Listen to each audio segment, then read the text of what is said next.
oh, this is the best way to do XYZ or building Discord or something like that, so that I can learn from AI, also using AI tools. And yeah, but I don't know Yes. what's your take or advice in this case then? Yeah, it's crazy right now for new people starting. I think, in my situation where I was growing as an engineer, we had a different problem, and that was the problem of shiny new JavaScript frameworks.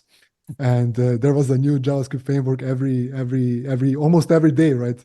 And it was like, okay, if you're not using this, you're missing out, and you're going to be not be growing, and your application is going to be less performant, and so on. So a lot of people kind of like jump ship and actually use a new shiny JavaScript framework. And then what happened was there was a new shiny JavaScript framework, and then that old JavaScript framework got deprecated.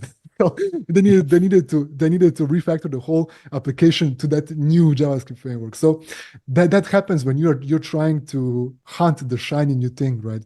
So my approach is to pick something that works for you and use that.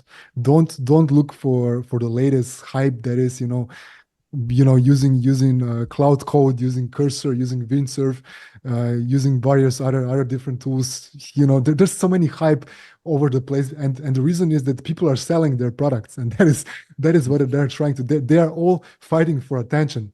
And we as consumers, we are looking at that attention, and then we are figuring, okay, I'll show you should I use this or that, and my colleague is using this, and so on. But pick one thing. I use cursor a lot, and that is kind of like my go-to.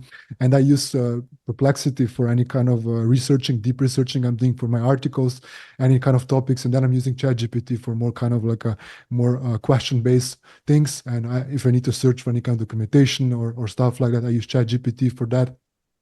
And that works for me. Those three things I use. I don't try to go into latest hype and just try to change my next IDE and so on.